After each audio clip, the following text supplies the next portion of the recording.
Hello, everyone, and welcome back to Perpetual Chess. We have a wonderful double episode coming your way featuring two great guests. The first one, I think, is familiar to most of you. He is the two-time winner of the FIDE World Cup, three-time Olympic gold medalist for his native Armenia, of course. Grandmaster Levon Aronian now represents the United States. He's the fourth highest-rated player of all time, one of the great representatives of our game. I always find him fascinating on any topic he discusses, and this interview, I am glad to report, is no exception.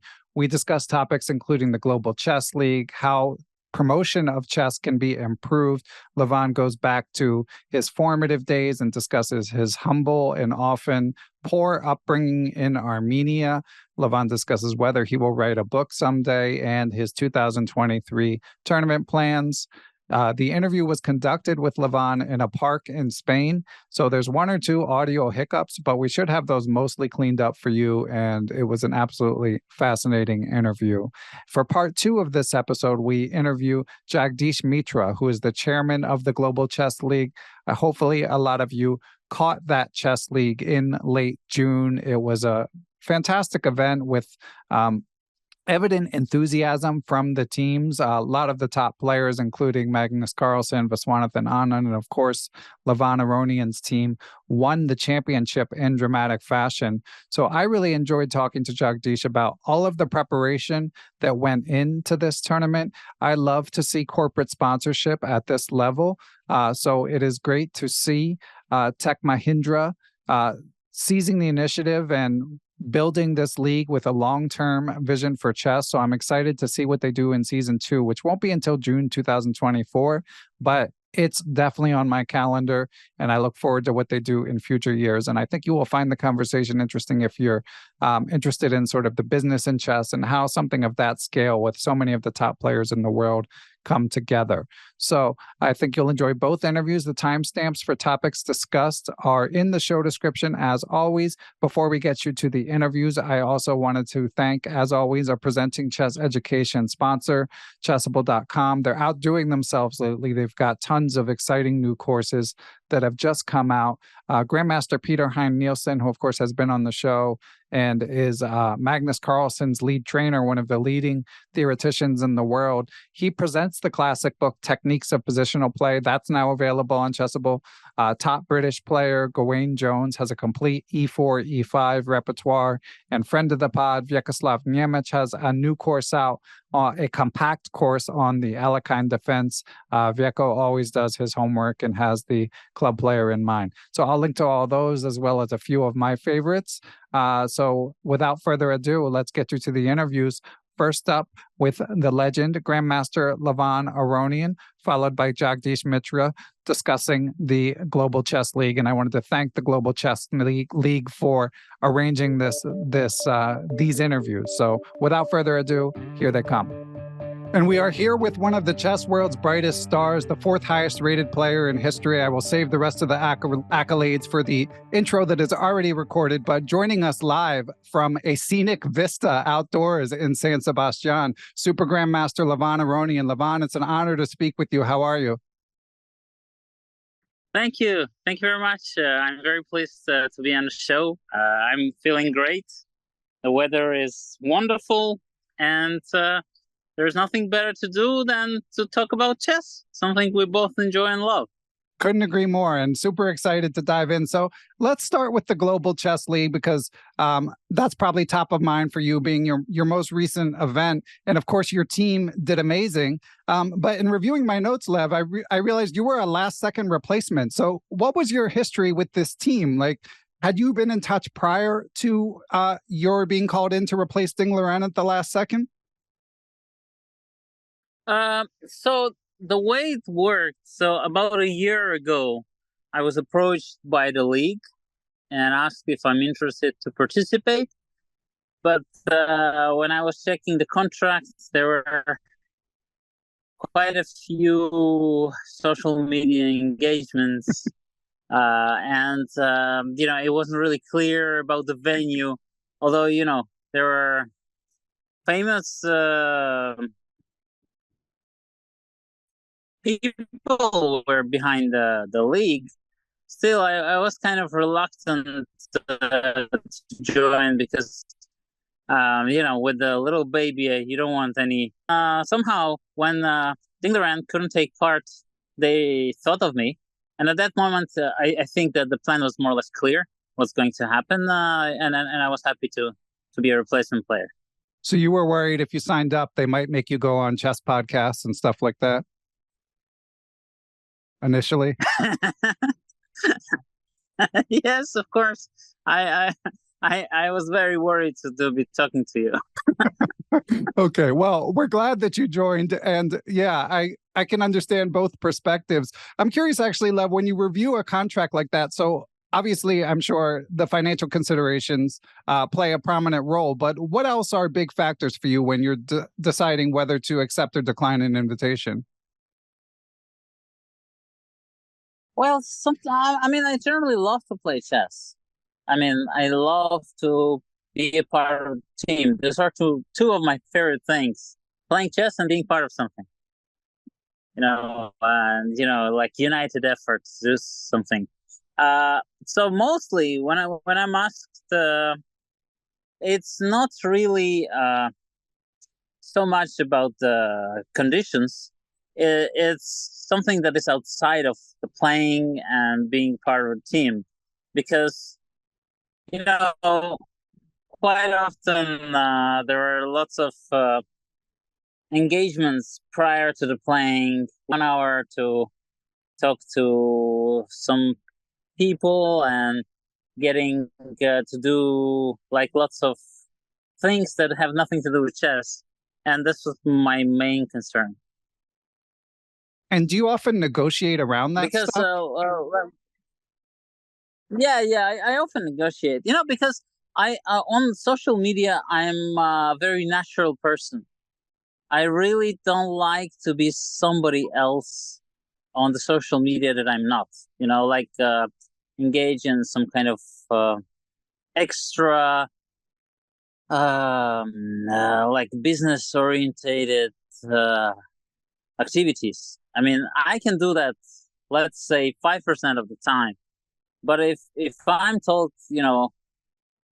you have to like say, okay, let's say uh 30 tweets or some Facebook posts and things like this, that's just way too annoying for me, because I think I'm losing my um, touch with chess fans and chess society, because I really like engaging and talk and voicing my opinion over social media. So this is my quite often I negotiate over those points. Okay. They might seem very insignificant, but I like having a voice, and I like being natural as I am online. You need your Twitter account to be only about the Ponchik bot, not anything extraneous, right?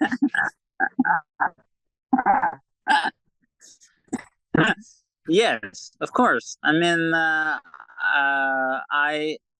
engage in promoting my dog because, well, I get so much in return from him. I mean, he sometimes hides a bone and shows me the place. So those Right. things. Exactly. So for listeners, Levon's famous dog Ponchik now has a bot along with like Levy's dog Benji and some other prominent chess dogs. Ponchik, last I saw, had a rating around 2,600. So you've been teaching him well, Lev. But just wanted to square the circle. But bringing it back to the chess league. So once you got there, Lev, what was the environment like? Well, actually, it was much more than I expected. I thought, oh, this is the inaugural edition. It's going to be not very publicized, not very professional, and not so much drama. I mean, not so much kind of creating the atmosphere to make a show out of it. But I was very pleasantly surprised that it was so so fun and so interesting, and it was rather refreshing for me to see like so many cameras, and so I could see the engagement of the teams, and this was quite interesting. I think this has a big future. Yeah, just to give you my sort of informed chess fans perspective, I had a sort of similar reaction because there's so many chess events that sometimes things can slip through the cracks. So when the event was starting, I wasn't that dialed in on it. But as I started to see the social media and stuff, you could really see that, as you alluded to, you like playing with people, like the team atmosphere really came across. You see chess players together that you don't see that often, and you could just sort of see not only your team, but all of the teams just really rooting for each other. I guess you have a lot of experience with team chess, but do you think that that's a big part of why this league has a future? Oh yeah, for sure. I think now that there are established teams and established chemistry, and I kind of hope the teams will not kind of turn into some sort of league where players switch teams and Right. allegiances very very fast. Yeah, I think it definitely has the potential to get this soul and to captivate the audience by when you're looking at a certain team, you understand that okay, this is the team of these people, and this is the character. What I was really hoping for is to have a team uh, that that that is the team tournament that has all the with small changes, but the core players staying the same. And I think that's the most exciting thing. Like when I was playing for Armenia, we always knew more or less our four players, and then you could have one replacement or maybe two, but just generally this whole feel of unity and teams staying within their character, more or less, within their spirit. Yeah, as I mentioned to Jagdish Mitra, the chairman of the league, when we spoke, I'm really impressed with the organization and the enthusiasm, and it seems like the viewership was good, and they have a long-term vision. So I'm generally optimistic, but I kind of share your concern that the main thing is to develop allegiance between like fan bases and people, because as a sports fan, I've seen when players switch around a lot, sometimes it can be a little discouraging. And then you even have like often more of an allegiance based on place, which when there's only 6 teams will be a at least short-term challenge for the league. But there's a lot to build on as well. Yeah, absolutely. I mean, of course, we all have different visions. But me, primary as a chess fan and as also a sport fan, I think we share the same vision how this league should develop. Yeah, so it'll be fun to see. And let's You hear and let's hear a little about the moment where you guys won the championship, Levon. So this iconic moment, it goes to blitz tie breaks, and it ends up being Jonas Bier, 19-year-old, not the highest board, obviously, that wins due to a blunder. What did it feel like kind of watching helplessly as there's tie break after tie break taking place, Lev? I kind of believe in karma, and karma, always strikes. At some point, when we're, in tie breaks, we saw the opposite team when we're choosing the board, with the cards. They were like, oh, 6-6, we're waiting for the 6th board. We really want Jonas to play against our guy because he beat him 4-0 after that point. Yeah, very poetic. And I had this feeling that this is going to bite them in the neck, because something like this. You can't be sure that you're going to win the 5th time. So, Lev, I think it's safe to say, I mean, again, Chairman Mitra assured me that they're already planning the league for many years. So it sounds like you're in for next year. Oh, yeah, sure. I would be happy to be a part of it. And your friend and colleague, Grandmaster Fabiano Caruana, mentioned, possibly for some of the same reasons that you mentioned, that he decided not to participate in this inaugural league. Now, you mentioned sort of the issue of not wanting to dilute or scramble the teams too much. But would you like to see players of that stature join the league? And if so, like, how would you suggest to the team at Tech Mahindra that new players be incorporated? Yeah, of course. I mean, players like Arana belong to a team. I mean, he's a brilliant player. Wesley, Fabi, Anish, they all have to be incorporated. I don't know what can be done for it. I'm sure that it's in league's interest to have all the stars of the world play in the league.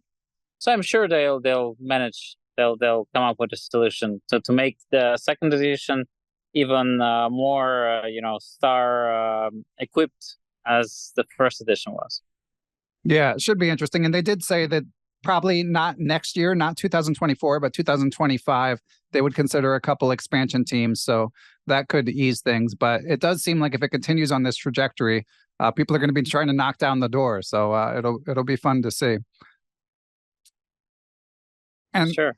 And Lev, I have a question from an article where you were quoted in the Indian Express, an article by Amit Kamath, where you said, quote, "I don't believe that chess can survive forever as a toy for rich people. It has to start earning money. All the best players are ready to give their best. We work really hard and want the game to get into a position where it deserves to be." And that resonated with me. I mean, obviously, we're lucky to have the prominent supporters that we do in the chess world, but it does seem like chess is starting to draw enough eyeballs where it should be sustainable. So I'm curious what steps you think are necessary for continued growth. Well, right now we have some sort of exposure. So I think a lot of people got to, be interested in chess during the pandemic. There are obviously various reasons. And now, we have lots of streamers, and lots of online personalias that actually are very big on chess and they love to play chess. So the interest and the what is necessary love for the game, that people got to know the game is already there. I think the appreciation. I think we need an active work of either independent organization to engage people to play chess and to kind of contribute to the game by being part of tournaments, creating more tournaments, and kind of understanding what that games like I don't know, golf, poker, and darts did to become so popular. So I think we need a research. We need the federation to be ready for it, and we need some independent investors to create organizations that want to earn money from chess and do have a business vision for development of the game. Well said. And again, I'm impressed with the team behind the Global Chess League. It certainly seems like a step in the right direction. Now, just as an informed fan of chess and obviously top player, do you have any of your own opinions about like, well, they should clearly be doing this, or is it more like you would need to do the analysis first, or one would need to? Well, I think definitely we're missing a lot of like representation of the players. The stars of the game. Because I think, for example, when I look at different sports, let's say I look at NBA, I look at soccer, I look at tennis. I mean, I know what LeBron James is known for. I know what Messi is known for. I know Federer's backhand. I know everybody's secret weapon. And if I'm an amateur and I want to find out, let's say, what's the famous trait of Fabiano Caruana? I mean, you can tell me, I can tell you. But can you show me like a website where I can go and actually read about Fabiano, and it's going to be like crystal clear for me to understand as an amateur? Oh, okay, this guy, he is crazy. He wants to play everything, and he has a fantastic calculation, and he's a huge fighter. Yes, that's Fabiano. Okay, and now I understand what he does. I mean, he searches the worst possible opening lines to surprise his opponents. Okay, that's Fabiano. I love it. Let's do it. You know, we need representation for the best players. And I mean, I want to pull on that thread and ask you a few more players. But first, Levon, have you ever been approached? I mean, I'm sure you get all kinds of like inbound requests. Has anyone ever come to you and said they want to sort of represent you in that fashion? Actually, no, not really. You know, I mean, you know, quite often there are ideas and committees are being formed. But you know, to quote, I think I've saw it in one of the Yes Minister series. I think it was Minister who said, "Oh, you know, I want this law to be executed," and then his assistant said, "Okay, you can do it if you don't create a committee, because once you create a committee, any good creation is gonna die, you know, because Right. it's a non-stop talk, and yes, let's do this, let's do that, but no action." But So you did. definitely a good website representing everything about chess, you know, is really a necessity. In English, let's say in Spanish, this would be very important Okay. for development. Now, chess.com does have player profiles, but you would want something more detailed than that? Yes, for sure.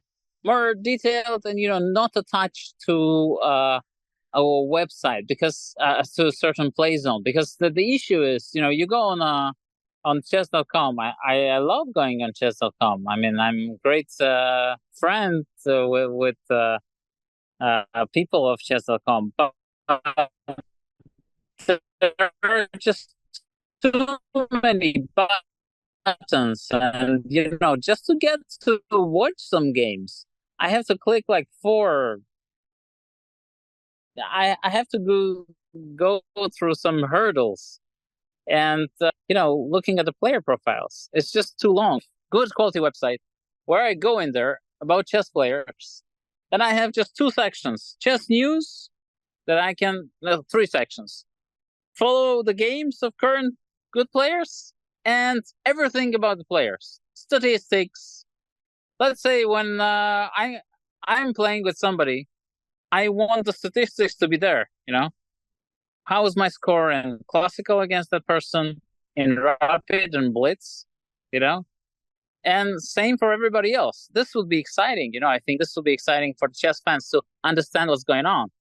I mean, you have that kind of thing, I think, for professionals in tennis, where you can actually know if this person is serving against this person, and on this particular side, you know, the chances of him winning historically are this. Right. And I think that's pretty good. Or when we're looking at advanced statistics in NBA, that's also very exciting, you know? And also we can develop our own statistics for chess, because, for example, a lot of people, you know, we play brilliant games, but you just don't get to win those games. And then people don't really see those moments, you know, the interesting ideas. So I think representation is something that we really need, as, you know, in this online world. We need to approach and show them everything that there is about the players. I'm on board. It sounds great to me. Let me quiz you. Let's hear you do a few more capsules, because I enjoyed the Fabiano one. What would you say for Hikaru Nakamura? Absolutely. Great. Thank you. What would you say for Hikaru? Hikaru is a great fighter. He is very practical. I mean, he really narrowed down his opening choices with black. So he's a very, very practical guy who fights till the end. He doesn't care if he's losing. So he has many qualities of a gambler. So he's a great gambler, I can say. Makes sense given his interest in the financial markets. Okay. How about let's go for a younger player. How about Gukesh? So the issue with younger players that they haven't really developed their full personality yet. So it's difficult to say. But from what I see, Gukesh is a person who doesn't really care about the openings so much, but who's calculating very well, who's not afraid to lose, who's fighting, and I think he's hardworking over the board, and I really like his qualities as a sportsman. The way he approaches the game, I can see that he doesn't get discouraged. So these are great qualities. And out of the young phenoms, I mean, there's so many that I'm hesitant to name them, but of course, Pragananda, who's been on fire lately, Alireza Firouzja, Irigasi, and the list, Kaimar, and the list goes on. Is there one person you would consider more likely to someday be a world champion than the others? Well, it would be very disrespectful if I mentioned anybody except Alireza Firouzja. Yeah, because he's been playing so well and so consistent, and with a great style. So I mean, I think he has every potential. But I think somehow he's hitting the same wall like Alexander Grishuk. That something happened to Grishuk when he was something like 18, 19. He was already probably one of the best players in the world, definitely top 5 with his strength, but somehow he lost the interest in the game. And some people recently have suggested that maybe Alireza's interest is showing a resurgence. Do you sense that, or is it too difficult to say from the outside looking in? Well, I don't know. I think he's an honest guy. I don't think he's a guy who poses in saying that, oh, I'm not so interested in chess. I want to do other things in life. And this, of course, is a great loss for the world of chess. But there's nothing can be done. I think those things can happen. I myself, when I remember when I was 18, 19, of course, I was never as good as those guys. But, I became a chess player not really because of my 100% conviction that this is something I have to do, but this was a need for my family. And when I kind of fulfilled the need, and I had my financial situation of my family was already okay, I couldn't really say that I'm so in love with the game of chess. The love for chess only came a little bit later when I actually started earning serious money. And then for me, it was kind of pleasant. I could, because I'm naturally extra, I like to, spend money on my friends, invite people, and be an extrovert. So for me, this was kind of I loved the lifestyle, and then slowly I became falling in love with the game itself, and I started appreciating the game, and I could even play chess for free. And same applies to me now. But during that age, I kind of understand him, because maybe he was kind of forced because he had this gift, but it wasn't his desire. More or less like Maria Callas's situation. I think this is kind of common with prodigies. Yeah. So you came full circle, and you hope that Alireza will as well. Sure. Yeah. So let me ask you, Lev, about your period. I mean, I find that fascinating that the love went away a little bit and came back, but you were also in a sort of unique situation in that, as you described, you were supporting your family from a very young age. So I'm curious, did you feel pressure playing? Like, I mean, like going through your story and hearing you describe, or sorry, hearing Yes. it described playing games for money, like as like a kid, maybe even like preteen. What was that like? Well, of course, it was very stressful. Going to tournaments and not having any money and playing blades at night for a stake. So in order for me to have some money to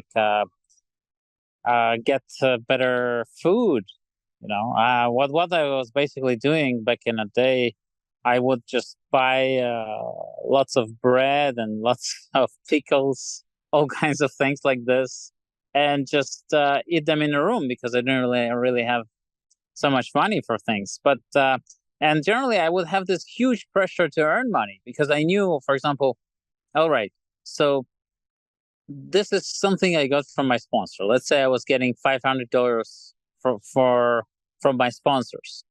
For this $500, my family had to leave the month, and I also had to travel to a tournament. And imagine, like in the last round, if a draw will guarantee me, let's say, $1,000.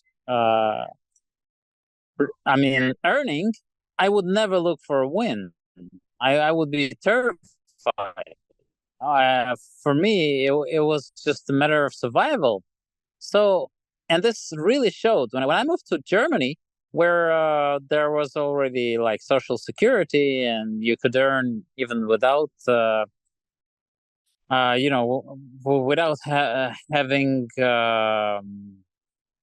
like a job. You could have this basic earning. I really relaxed because I knew that my family is not going to struggle if I lose in the last round. And so I started going all in, and this is part of my nature. I am very, very tricky, and I can play well. I lost all the stress, and which propelled me to the top. So this was a big factor in my development as a chess player.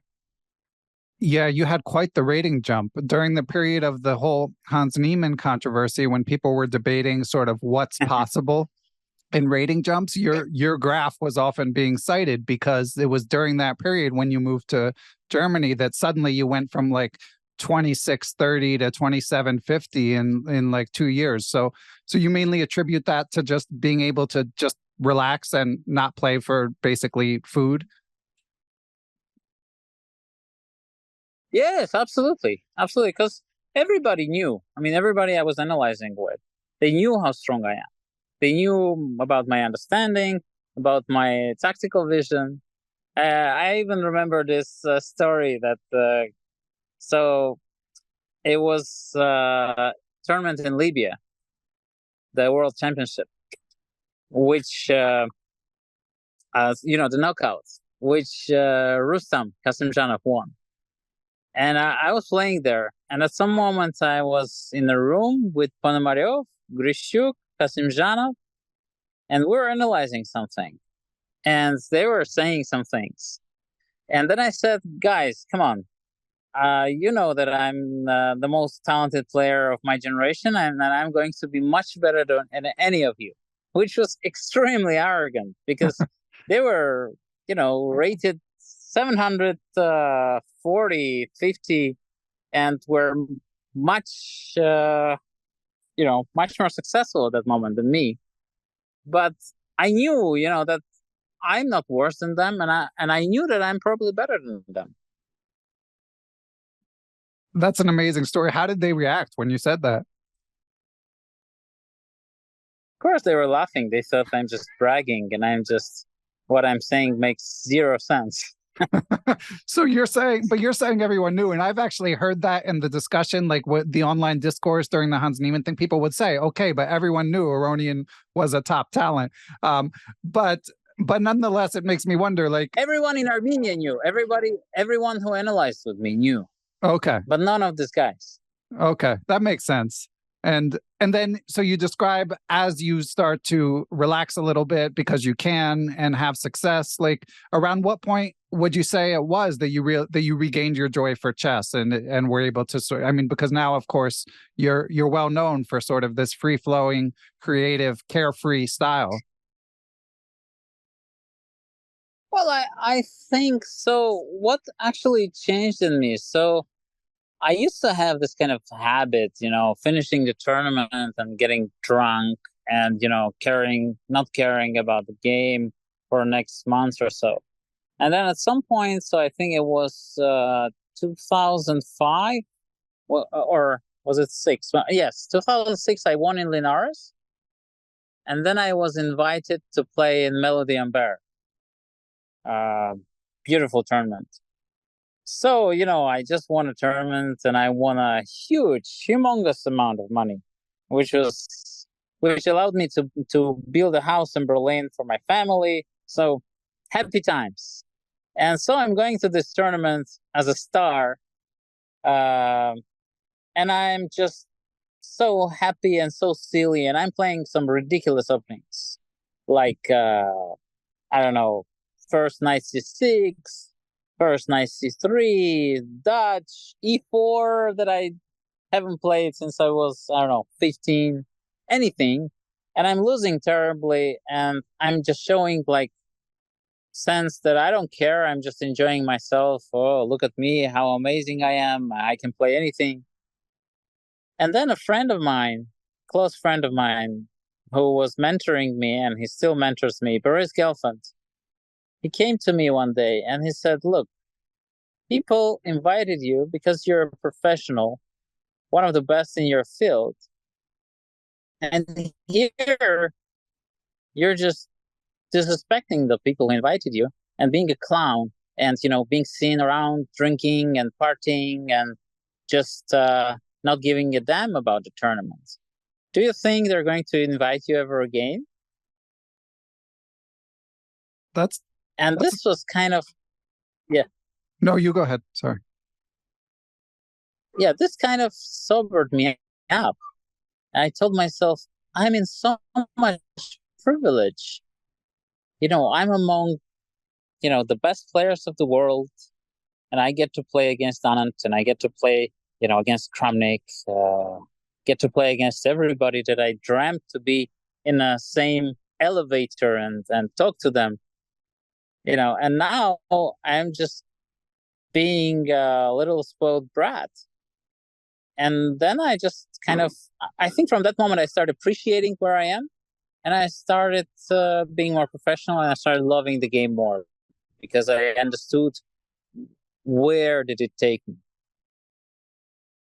Yeah, I mean, that's an amazing story. Thank you for sharing it. And it strikes me that was at kind of like the moment where chess was becoming professionalized, because obviously someone like Gelfand, who's spanned generations, if you go back to someone like Mikhail Tal, not known for his sobriety, at many events, but then at some point that becomes less accepted. I mean, someone like Vladimir Kramnik in his young years, they've said, he also had a period before he started to take his chess more seriously. But now it just seems like everyone arrives fully formed. You don't see stories like that as much. What do you think has changed? I think chess became far more professional because of computers. Because you can't really, just swindle everybody. If you play a bad opening, even in an open tournament, you will get in trouble. And generally, the level of chess has risen by so much that one extra shot of martini can actually be the difference between winning and losing. I think it just changed drastically. Like the sports, like physical preparation has changed drastically, starting with Ove. And, Botvinnik learning from Ove and kind of adopting this approach. The same happened, I think, with the computers. They kind of made us sober up and start becoming serious about the game. And do you feel that anything's lost with this transition? Is it an unmitigated good, or is there something sort of sad about it as well? Well, of course, for a lot of people, it's sad. For people who love this social atmosphere of, hanging out and having a drink together, but not really for me. I love hanging out with my friends and spending time with them, like Kramnik and Gelfand. But I think if we want the game to progress, it definitely needs to be professional. And essentially, the development of computers and development of strong engines will deplete the resources in classical chess, and we'll all be playing my favorite game, Chess 960. So this is perfect for me. So you're on Team 960. It's a raging debate here when I interview chess players on the podcast, but it does seem like sooner or later there's going to be too much theory. I mean, there might be already if you ask Magnus, but you think Chess 960 is the solution? I can't wait. Yes, of course it's the solution. It's the most brilliant, free-flowing form of chess that is like Baroque music or jazz. So right now we're in this pre-Baroque times. Everything is very nice and sweet. And now we need a Bach. So Chess 960 is the Bach. Well, when I interviewed Jan Timman, I think he shares a lot of sort of your personality traits from my sort of outsider's viewpoint. I mean, he's got sort of the heart of a poet and, has a lot of friends in the chess world and writes very poetically about the legendary figures and sort of had to figure out the proper place for chess in his life.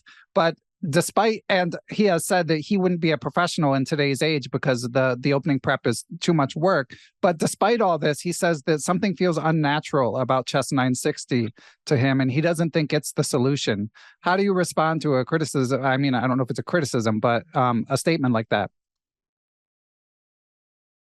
Well, same was told to me by my dear friend Boris and also by Vlad Kramnik. They kind of feel that Chess 960, you have to kind of really play a different game, But I don't mind that. We're learning things every day. We're learning about the depth of the game. Do you want to say that some openings we play nowadays are something that people would look and find natural? That's true. Starting from, Petrov, where, you're losing lots of tempi, but you're surviving, or finishing with Berlin. I mean, what can be more unnatural? You lost your right to castle, you have double pawns, and your opponent has his pawn on e5. This feels exceptionally unnatural. So, people adapt, people learn, people understand things. And what we thought was unnatural 5 years ago, today we accept as something very, very natural and normal. Makes sense. And I will just clarify for listeners, I think generally when these conversations take place, they're mainly referring to the professional level. Because I do think at the casual chess fan level, I think chess is pretty healthy. Yeah, this is... Go ahead. Yeah, this is something that I actually told to friends of mine. I think that chess should, like the classical chess, regular chess, should be played on a lower level, let's say till you reach 2600. And after you get to like a strong grandmaster level, then you switch to Chess 960. Yeah. I don't know if it makes sense, but that would make the transition much easier. Right. I mean, kind of like in the like TCAC computer championships, they give imbalanced openings that they have to play from both sides. Like, I don't think that would work as well with humans, but it's the same principle. Yeah, it will be like, this in some junior NBA tournaments, you have the 3-pointer line a bit closer, and also you don't really have this 24 seconds, but you have 30. So, and you have, let's say, I think three things are a bit different in order to make it easier for people to adjust. And for professionals, you have the serious game. Yeah, it'll be interesting to see. I feel like it's been an ongoing conversation since the days of Capablanca, but I feel like it's accelerating. What sort of timeline do you think we're on where like something will have to change? Well, okay, let's say at the, at the openings, right? I mean, the improved Tarash, let's say the Tabia with knight f3, knight c3, and then c5, cd, cd. This is basically not a very difficult draw for black. So people are trying to avoid it by playing Catalan or some other openings. So this is more or less closed. I mean, the subject. I don't know. I don't know how many years we have. I mean, in E4, of course, you have lots of openings that are playable, but mainly due to the fact that you still have Giocopiano, somehow keeping the pieces on the board. Right. But if they came to you and said, Yeah. the Global Chess League, we want to make it Chess 960 next year, you would be on board with that? Yay! All right. Well, stay No, tuned. it's not because I have any advantage in it. I honestly don't think I have any advantage in Chess 960. So, Levon, in my research, I came across a little anecdote that I wanted to ask you about. I had read and actually spoke with the person who did a profile on you in the New Yorker, Sean Williams, back in 2017. But I was revisiting that article, and he has a line where he says that, so he was describing the period of your life that we discussed where you were a teenager and trying to help support your family and traveling economically. And he has a line where he says, Aronian even traveled abroad in the mail. And I know that the New Yorker's legendary for its fact checkers. Do you know what was meant by this story that you traveled in the mail? Okay, so I had a sponsor, a really good guy. I mean, Golden Heart, and he had this flight. Like this is our 90s we're talking about. Okay. Armenia, no electricity, no water, no heating. Wow. After devastating war and earthquake and Soviet Union collapse. So there is this really good guy. His name was Garrick. He passed away, unfortunately. He has this flight from Yerevan to Odessa, which is flying in not a passenger flight, but a cargo plane. And I don't think, Ben, you ever flew a cargo plane. I did not, no. So what it is basically a plane without any illumination. So there are no windows, and you don't have any like chairs. So they put up some, like village style chairs, those long things.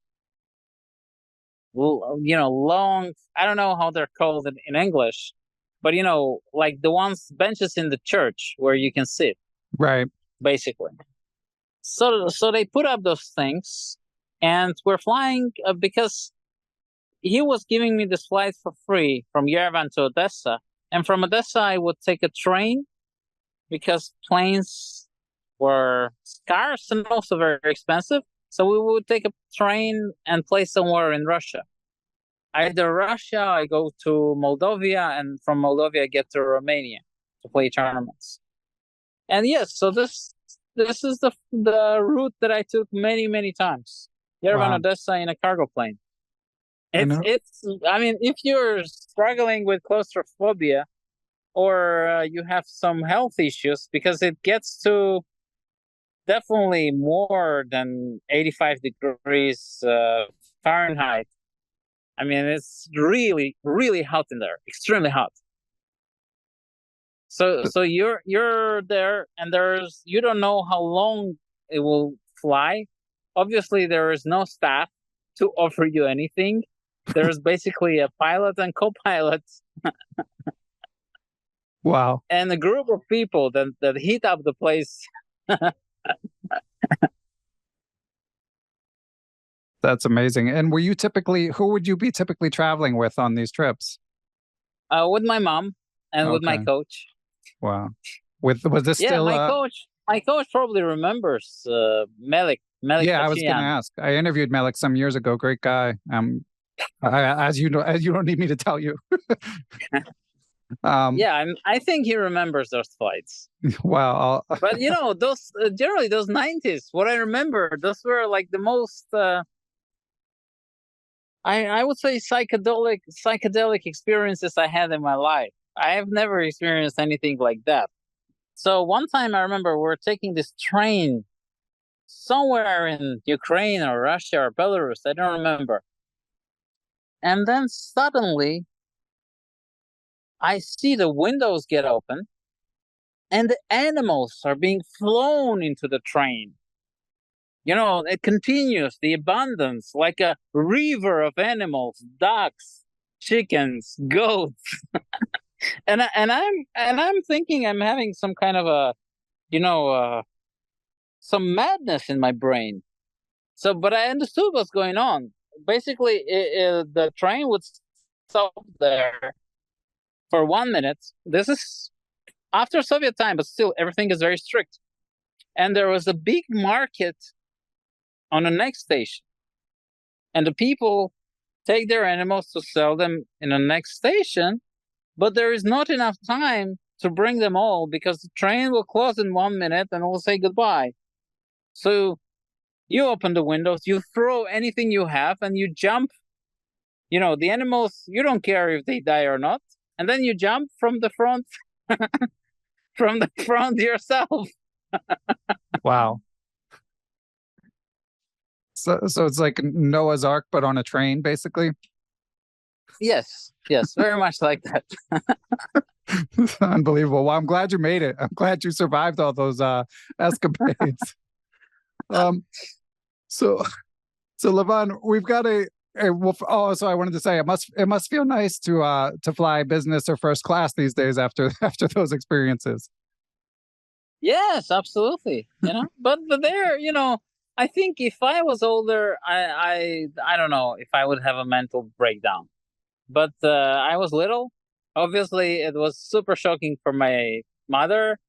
I mean, my coach. But this was the reality. We all had to survive. Wow. Oh, okay. Well, we've got a question from a supporter of the podcast, Levon. A little more easygoing, I could say.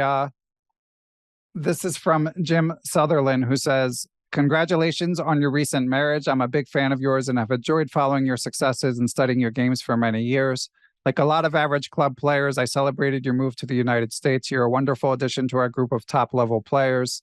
And Jim says he'd be interested in hearing what obstacles you encountered in changing federations and moving to the U.S. and what you think the U.S. chess community can do to encourage more international players to immigrate to the U.S. Oh, well, I won't say I had too many obstacles. I think, at that moment, it was something that I really wanted to do. I wanted to leave Armenia because I was very heartbroken about the war in my country and the fact that, not the fact that we lost, but the fact that we as citizens of the country had no clue what is happening. So I was a bit disappointed with the government, and to me it was a big deal. So I wanted to move, and I thought that going to St. Louis is the right thing to do because I have a great relationship with Rex, and I really appreciate what the Singfield family is doing for chess. So, and also, I mean, we've been friends with Fabiano and Lenier for so many years that I just wanted, to go and play in a team with my friends. I think everything that is happening generally in the chess world right now, with chess becoming popular and lots of kids playing chess all over the world, including America. I think it all has to be natural. You can't really kind of force people to play chess because what I see a lot in the US, I kind of look at some kids and I say, okay, this kid is a genius. He's going to be very, very good. But then, they choose their career in other fields. So I don't know. It's hard to judge people, because after all, chess is very demanding and it's very bad for your ego because if you're not playing a good tournament and you're working so hard and it kind of makes you feel stupid. So I don't blame those kids, but definitely I would want to see more young players developing from United States. And I do believe that the players like Jeffrey and Sam that are in their 20s, they definitely, can make it up to the top. They're very, very talented. So I don't know how to answer it, but I think currently a lot of people moved to St. Louis and a lot of them became coaches and a lot of them are in universities. So I think the atmosphere is very good. The atmosphere of this type of development of chess and chess living a life, living a good life in America. I think that's very good. The results should come. I think as it happens in many, many countries, normally the chess players are the kids that are of families that cannot afford education. So I hope we can do that in the United States, bring the chess to communities of less privileged kids and just turn everybody into chess players. Yeah, I do think that's important. That's something long ago when I interviewed Simon Williams, he highlighted a concern because if you look at a game like golf or to a lesser extent tennis, like a lot of these can become games of like the middle and especially upper class because as you try to develop, it costs mount quickly. And chess shouldn't necessarily be that way, especially with online chess. But competitive chess is so expensive that it is a potential concern for future generations. Well, I definitely believe that we need to bring chess to a poorer areas. I think this will benefit just the society generally, and also it's going to be a social lift. I believe that this is required, and this is a great idea to do that. Okay. And Levon, what about from a personal perspective?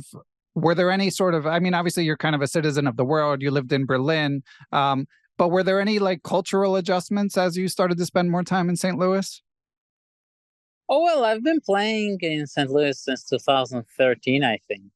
So I'm more or less familiar with the American lifestyle, and I have a close friend of mine, a musician in New York that I visited quite a lot and spoke with him. So I more or less know what America is. Of course, it was not easy for Ani that, being from European country, you kind of expect to walk everywhere. Right. And in the United States, is rarely the case. But she loves a lot of things in St. Louis. She likes that I get so much respect as a chess player, and people are at the club are very nice, and also our Armenian community is very supportive. And there are many, many, many advantages. I mean, the nature is wonderful in St. Louis, and I think it's one of those cities that a lot of people fall in love when they get to live there and get to travel there. Uh, but it doesn't have that great of a name yet. Okay. And how's life as a dad? Yeah, we have a house in St. Louis, so we hang out a lot with our chess players. So yeah, I mean, life is wonderful. You still cooking for Dominguez and Caruana? I'm actually been in San Sebastian the last 2 months in Spain, where I have a place for 10 years. So I'm cooking here. I'm excelling in my cooking here, in order to impress my friends. So when I go to United States, but the cooking is definitely a big talent that I have, as my friends tell me. Okay. And just a couple more questions, if you don't mind, Levon. Absolutely. Great. Thank you. Number one, in your interviews with your friend Surya Ganguly from a few years back, which I greatly enjoyed, he asked you about writing a book. And it sounded like you might be interested someday, but you wanted to give it your full attention. So I was hoping for an update on that. I'm guessing it's still down the road. Well, I haven't really started. I commented some games from the past, but when you start on something and then you're like, oh, okay, no, this is not the direction I want to take. It's so hard to really understand the whole scenario, the whole the final version of the book, how it should be, because I really love some things that, let's say, Korchnoi did in his book. Very straightforward, without any sentiments. I like that. I at this moment of my life, I really don't want to write kind of a biographical book, because I feel like there's no need for that yet. Maybe I'll do one day.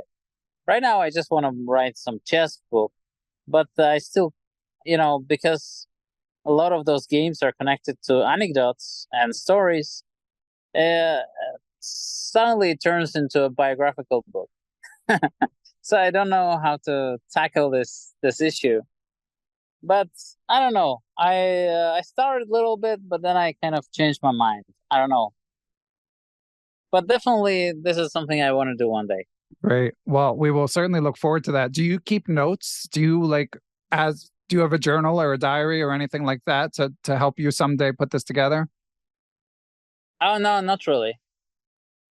No, I remember some things, and if I don't remember them, I ask my mom, who's been my supporter and the keeper of all the information. Okay. Her memory is 1,000 times better than mine, so I can always call her to find out about the story. So, Levon, on June 7th, you tweeted, and I quote, "I have a dilemma as a person who enjoys the World Cup very much. I would love to take part in 2023, but as an Armenian, I don't feel safe traveling to Baku, Azerbaijan.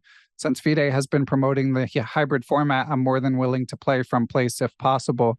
So I'm curious if there anything, I mean, obviously I don't see your name, listed in the pairings, but I'm curious if there were any discussions subsequent to that. Well, I think it was more or less dependent on the organizers on the Azerbaijani side to involve me in the tournament, to let me play online. And as I understand, they declined. And, what can I do? I did visit Baku in 2015. It was a very difficult experience for me. But right now, especially after the war, and also since Nagorno-Karabakh is in a blockade by Azerbaijan, I just feel it's not safe to go there. I mean, it's not safe, not just for me, but also for my family. I'm a daddy now. I can't really afford to take such risks. Yeah. Well, we'll miss you there. I know I know you've made good runs in the past, and you're always fun to watch. So it's disappointing that you had to make such a choice. I mean, I understand your perspective. It's disappointing that you were put in that situation, I should say. But also, it's really not about my life or anything. It's just the wrong thing to do. If I could see that our countries are coming together after a long and traumatic war, and finally there is peace and there is no hatred towards each other, I would understand that. But when so many people are in a blockade without means of survival, it's just morally wrong to do. Yeah. Well, Levon, what else do you have on your calendar? Well, I'll play in Isle of Man, and first I'll play in St. Louis. I'll play the Chess 960 Rapid Tournament, and I'll play the US Championship, and then I'll play in Isle of Man. Okay. And what's your study routine like, if if your dad life allows any study? So my study time is the time I find, while I'm cooking something, I put up some position, and while Isabel, my daughter, is sleeping, I sometimes get to play some blitz, things like that. So, but my wife is helping me a lot, to get some time to train on chess. Okay. Well, I'm glad that you're still making time, Levon, and we're certainly look forward. Disappointed. Again, we understand completely why you're not playing in the World Cup, but you will be missed there. But we look forward to seeing you in future events, and most of all, the Global Chess League next year. So, Levon, it's been a true honor. I'm really a big fan of both your chess, but also all you do to promote the game and shine a positive light on it. So, thank you for taking the time to do this interview. Thank you very much, Ben. It was a pleasure to talk to you. Take care. And we are here with Jagdish Mitra, who is the Chief Strategy Officer and the Head of Growth at Tech Mahindra. He is also the Chairman of the Global Chess League, which recently concluded as we record here on July 7th, 2023. It looked to be a great success with lots of viewers and extremely enthusiastic players. So I'm excited to discuss the league with our guests. So welcome to the podcast, Jagdish. Thank you, Ben, for giving us an opportunity to talk to you. From our perspective, it's an honor. Your podcast in the chess world overall is very well recognized, and I'm glad we're speaking. Thank you. Yeah, I feel the same way, and I appreciate what you guys are doing to support chess in this new way, to create this new entity. And I'm curious, Jagdish, so I know that you're the chairman. What was your personal role from the beginning with the Global Chess League? Sure, Ben. So from day one, when we conceptualized it, I led the journey in terms of putting together the team, in terms of running the whole concept. Obviously, you don't do these things on your own. There's a team that comes behind it, that works with you, and there were a few people that we sort of formed a core group. As and when I'm assuming you know the story behind how it got started. With a Twitter from our chairman and so on and so forth, or a tweet from our chairman. No, let's hear it. So this was the Olympiad, not this one, but the one before, which was, I think, kind of hybrid, or was primarily because of COVID times. And India and Russia were declared joint winners at the end of it. And our chairman, Mr. Anand Mahindra, who's the chair of the Mahindra Group, which is a large business house, and has varied set of interests across from technology to automotive to farm equipment to financial services to hotels. I mean, they have a wide variety of interest. But Mr. Mahindra is also quite a enthusiast on sports, and he's got involved in very unique set of sports, if I may, across across his professional life and as someone who supports these. So Formula E, for example, is a big supporter of that. He was part of the opening organization that set up, and that aligns very well with our automotive business. As you know, electric vehicles and sustainability become common theme in the world of automotive. Then he also picked up a pretty old but rural sport in India called kabaddi, which I don't know whether you followed it. If you Google it, you'll know. It's a bit of a wrestling and touch and go type of sport, which is a team sport again. And he launched a kabaddi league, and that became immensely popular, and then has now become the second highest viewed league in India after cricket. Wow. So which means a lot, because cricket is, as you know, in India only next to religion, and or probably equal to religion. And then the second part of it is kabaddi. So he picked up on this joint win that India had, and he tweeted about it, and said how good to have such an ancient sport and something that has connections to India, and India winning it. I think it does need a lot more support to make it global, and it has a tremendous potential. And he said something like that in his tweet, and he's got some, I don't know, some 14, 15, 16 million followers. He's got a lot of followers. And I think someone tweeted, and it started a conversation about why doesn't the Mahindra group support it by doing something of that nature. And he replied on that tweet saying, I might as well do. I think it's an interesting comment, and I might as well do it. I have to think through it. And that caught the attention of the FIDE president, who in turn wrote to him saying, are you serious? And that's how the whole conversation got started. I got involved as we took up from a group company in the Mahindra group. We are a large technology company, Ben, Tech Mahindra, 160,000 employees, 90 countries. We enable companies to transition and transform their technology bases to the modern technologies that enable them to be digital. And we work across, all sectors. And so when he sort of bounced it off, we felt that it sort of aligns most with Tech Mahindra. And our CEO and MD, Mr. C.P. Gurnani, picked up on it and said, why don't we do it? He got me involved. And one thing led to the other, and we said, let's start to do it. So I've been involved from the very beginning, conceptualizing it, building it, blah, blah, blah, all sorts of things around it. And then the whole journey from there onwards to our launch in Dubai. That's a great story. And it's, of course, the support is greatly appreciated. Now, let me ask you, Jagdish, did you have a personal history with chess? No, not really. I think I'm a pretty bad player. I barely managed to survive any game. And that's probably the reason they made me the chair.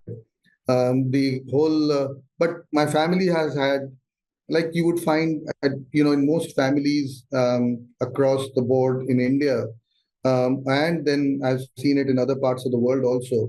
It's a very engaging sport when families get together, two people play up.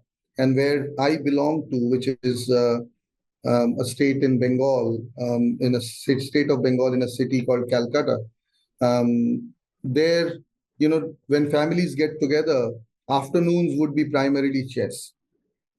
So, and that's how my younger childhood days memories are, that, some cousin of mine or some elder guy or sometimes myself, when they would let me get close enough.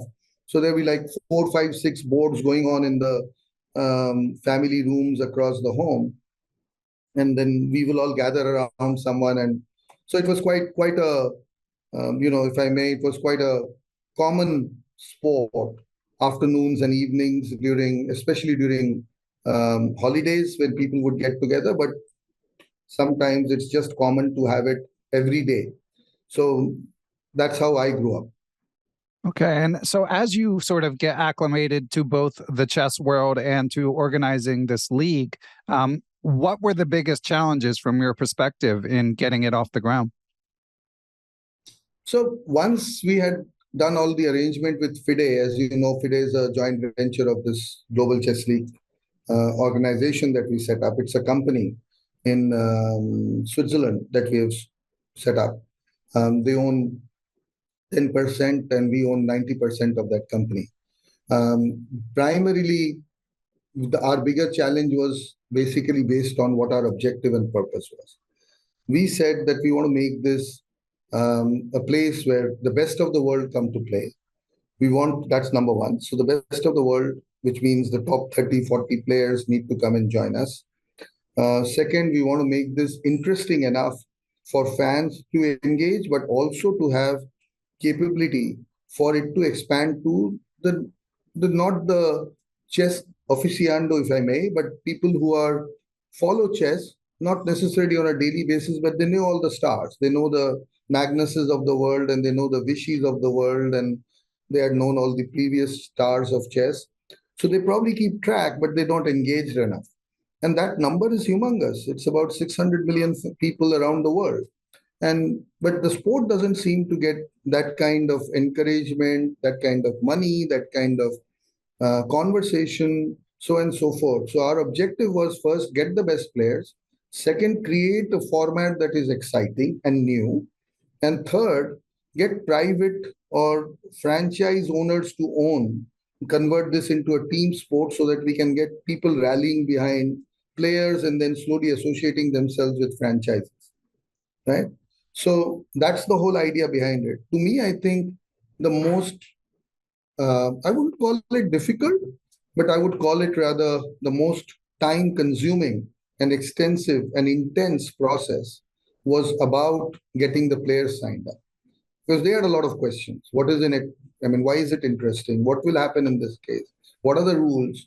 And then we had to also keep it within the boundaries of the rules, because we could not break the rules out. So that's why FIDE was there to help us align the stretch points under those, because you want to make sure that they earn their points and their rankings, their ELO rankings, and so on and so forth as they win and play in this tournament.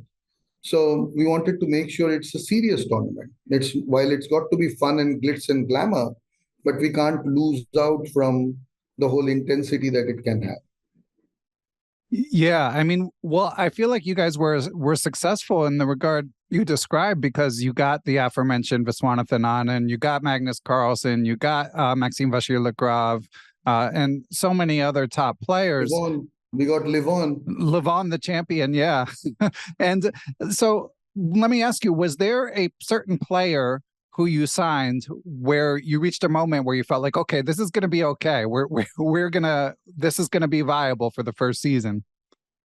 Well, the good part is that very first year, when we were conceptualizing it and brainstorming it, we signed up Vishy Anand as our mentor for the league and the brand ambassador and the mentor of the league.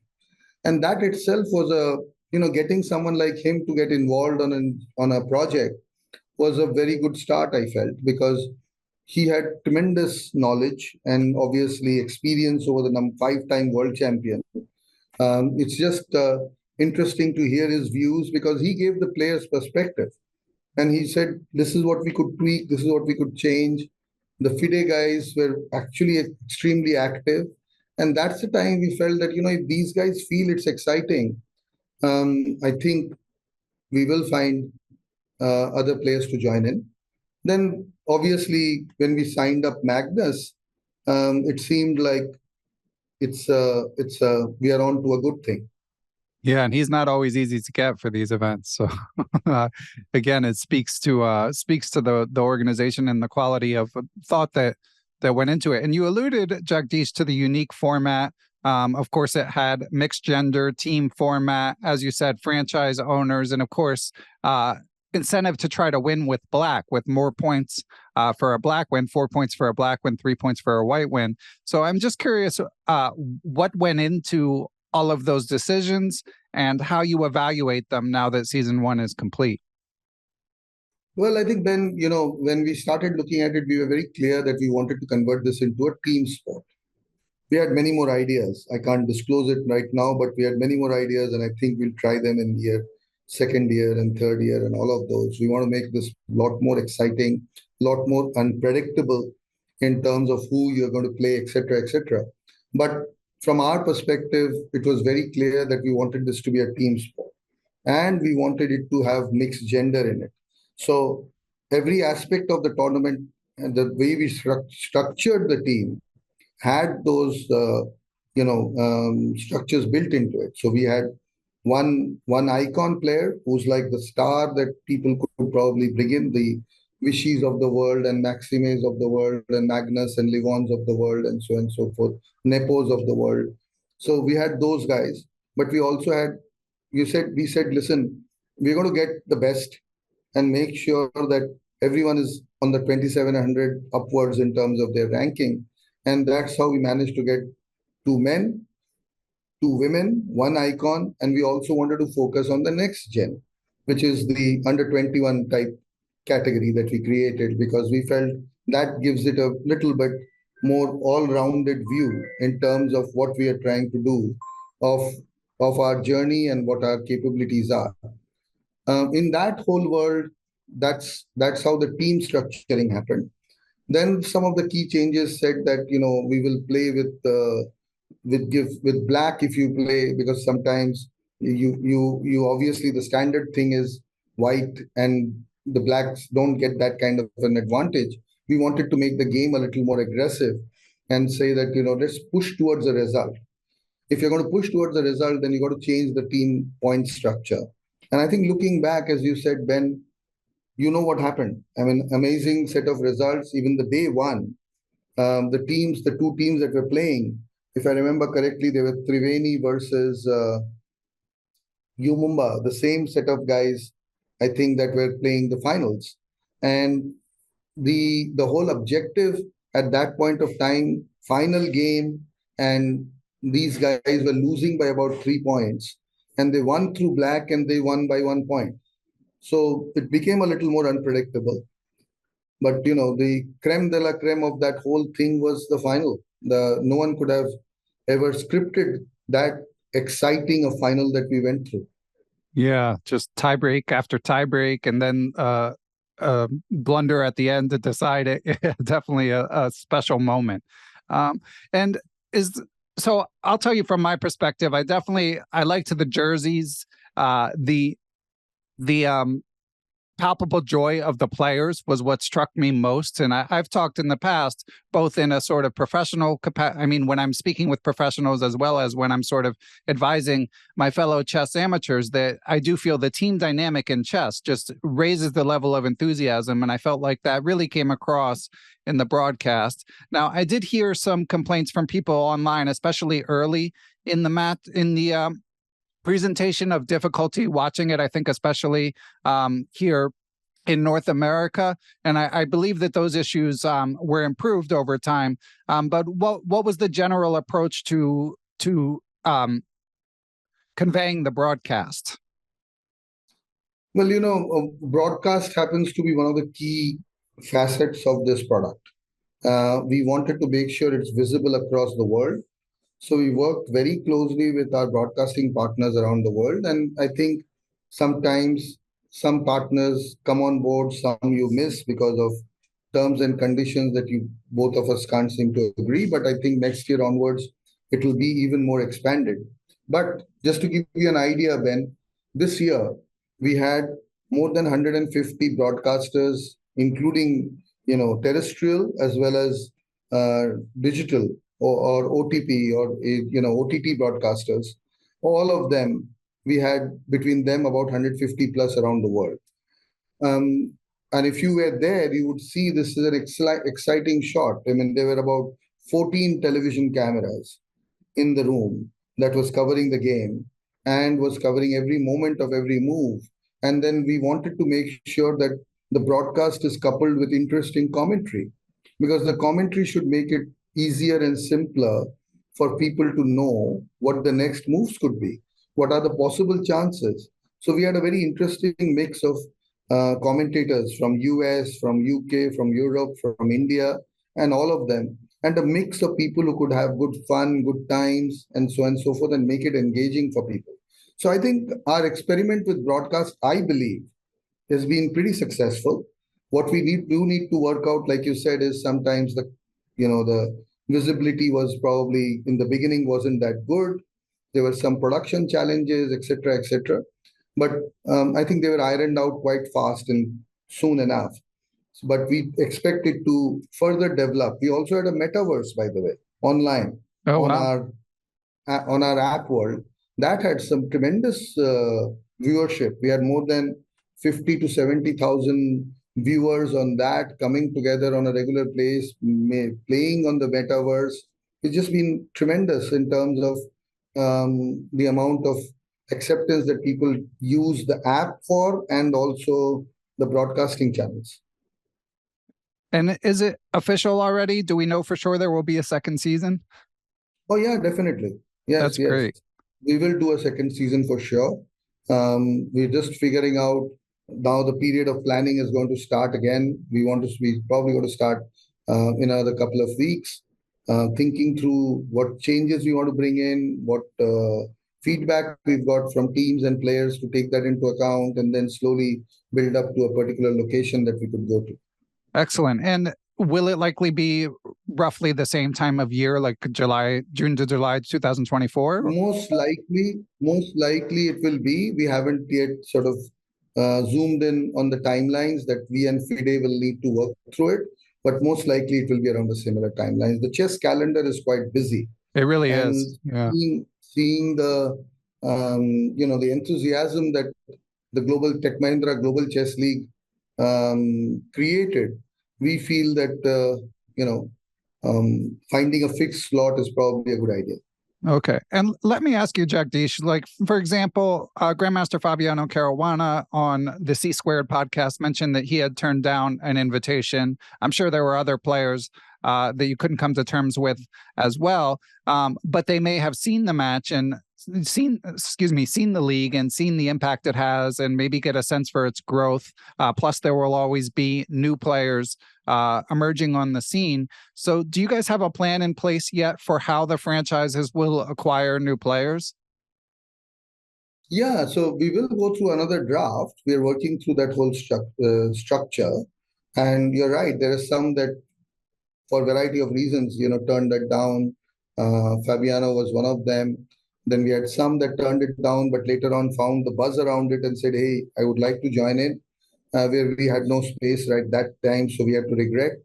But I think this year we will see even more stronger talent coming together.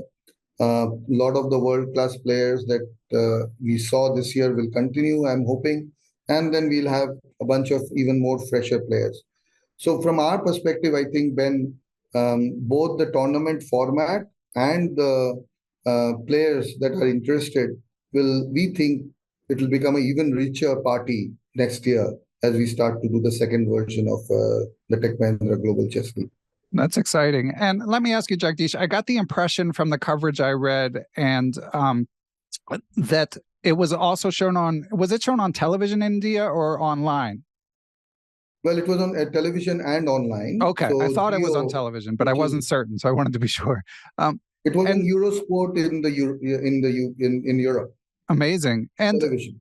And how do you guys, I'm sure you have a long-term vision. As you said, this is a multi-year project, but as you step back and look back at the first season, there are, of course, the qualitative measures you mentioned. Obviously, a lot of buzz, enthusiastic players.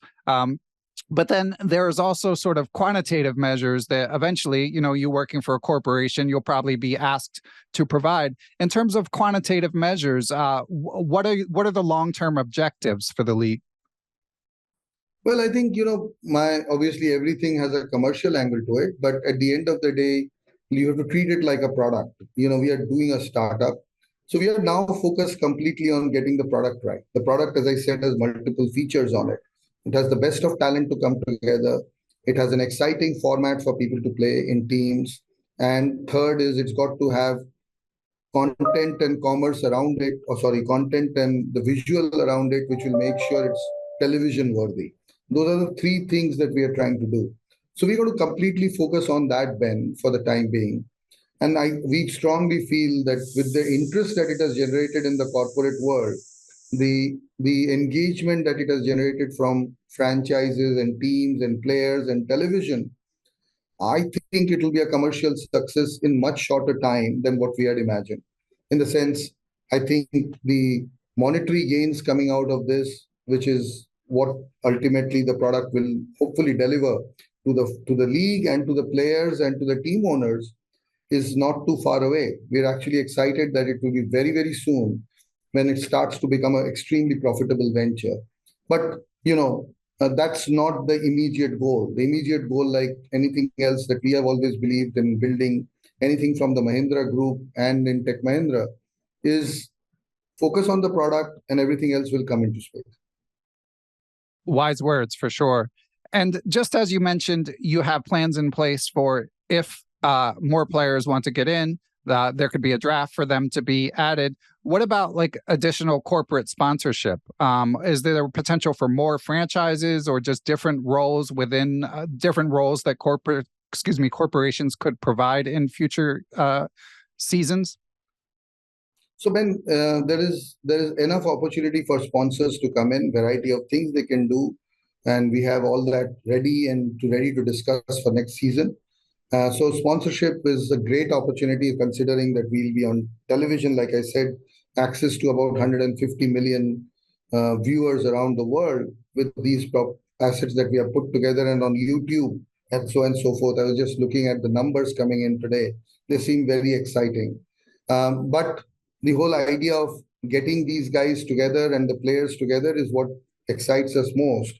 So we expect that the franchises increase. The number of franchises that we have is 6 now, and what we expect that to go up to is 8. But we have an agreement to do that only from the third season.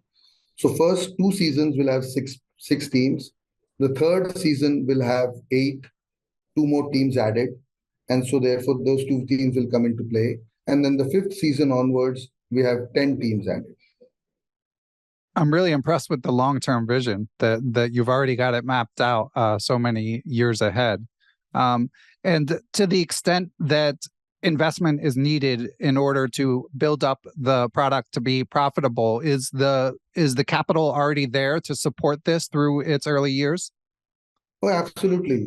That's what Tech Mahindra has taken the ownership of, and we have a long-term plan, as you just heard from me. And that's what we are invested in for making this a success. So yes, the capital and everything else is in place. That's excellent news. Well, Jagdish, just hearing you talk about it and hearing how much thought has gone into it, it gets me excited as a chess fan. I mean, something like this, as people like Levon Aronian have discussed. I mean, obviously, we've had leagues like the Pro Chess League, and they're successful in their own right. But something live in person and global certainly has a lot of appeal. And just hearing you discuss it, and again, seeing the palpable joy of the players really gets me excited as well. No, absolutely, Ben. We thank you for your support, because I think media and important voices like yours have a critical role to play. We strongly feel, corporate involvement, franchises will do very well for the sport. It will ultimately make it interesting, not just for the chess interested, but wider than chess. We think that this 600 million can become 1 billion fans easily. It's an easy sport to play, an easy sport to follow through, and it's one of the original, I think, the e-sport, because what you do in person on a board is the same skills you need when you play on a digital screen, which is not true for any other sport, by the way. So here you can really build on this. We think that it's good as corporates come in with franchises and teams for the money to pump in. Players will make money, the whole franchises will make money, sponsors will come in, and it will expand. And that's the whole vision behind it. But as I said, focus is on getting those 3 attributes of the product right, and then the Tech Mahindra Global Chess League. I personally feel, and the team personally feels, that it's a long journey that we have already planned out, and it will be successful for many more years to come. Excellent, Jagdish. Super exciting. So for anyone listening who wants to make sure they don't miss it, I mean, obviously we can sort of just keep in mind June to July of 2024, look for its return. As you said, there'll be an announcement in terms of, it sounds like the next season won't necessarily be in Dubai. Is that correct? We don't know. We don't know yet. It's too early to comment on it. There are a lot of cities that have shown interest, incidentally, for the same reason that it saw popularity. But we haven't made up our minds yet. And we will discuss, the team will discuss and then come up with a plan on it. It could be Dubai, it could be anywhere else. But, we're keeping our options open right now. Excellent. But for fans who just want to make sure that they keep up with it, I guess the best things to do are to follow the social media outlets of So we have a Tech Mahindra Global Chess League. And as I said, this whole thing would be about the players and the fans. If we get that engaged, I think all of it will fall into place. So if they follow us on Twitter or on Instagram or any of these places, we will use those channels constantly to keep the fans engaged. Yeah. And I do have one more question I just thought of, if you don't mind. Just speaking as like a sports fan perspective, obviously what keeps people coming back generally is they develop an allegiance to a particular franchise. And I can imagine for a new league, that might be a challenge. Do you guys have any ideas that you can reveal yet in terms of like things that might be done to sort of foster allegiance between fans and the franchises themselves? Well, I think we have, and what we plan to do, you'll see a lot of it. We do plan to see that engagements will be there in terms of chess games, chess tournaments, different things together during the year, building up to the actual 2 weeks of Global Chess League. And we feel that that should start to build the brand and the popularity around with the franchises. We will include various formats that we are brainstorming. Just to give you a hint, maybe very similar to what the NBA and the Major League Baseball in America have done so well, to build it up from the grounds up out to the professional teams. And that's what we think we'll be able to implement here in the Global Chess League as well. Excellent. So the idea is that we keep people engaged throughout the year, and then it sort of builds up into the Global Chess League final. Sounds great to me. So Jagdish, it's been great to hear more about the background of this league. As I said, really impressed with the long-term vision and the amount of planning that went in only to season one. Do you have anything to add in closing as we think about saying goodbye? No, I think, Ben, thank you for your time. And I think we have a great opportunity to transform the sport. As I remember the closing lines from my chairman, Mr. Anand Mahindra, on the opening ceremony, I think he described it well. It's a time for an ancient sport and make it relevant for the future. So it's that connect between what it had for history and past and how it's ready to be for the future is hopefully the role that the Global Tech Mahindra Global Chess League can act as that bridge. Excellent. Well, I just from a personal perspective want to thank you and Tech Mahindra for the support, because I think over time this is an investment that can pay dividends. But as you've alluded to, obviously there's startup costs and long-term investment required. And as someone so deeply involved in the chess world, I greatly appreciate that the groundwork is being laid. Thank you, Ben. Yes, we do look forward to comments, advice, and suggestions from people like yourselves and the fan base, and I think that will make it richer. Excellent. Well, thank you so much, Jagdish. Look forward to season 2. Thank you. We look forward to it as well.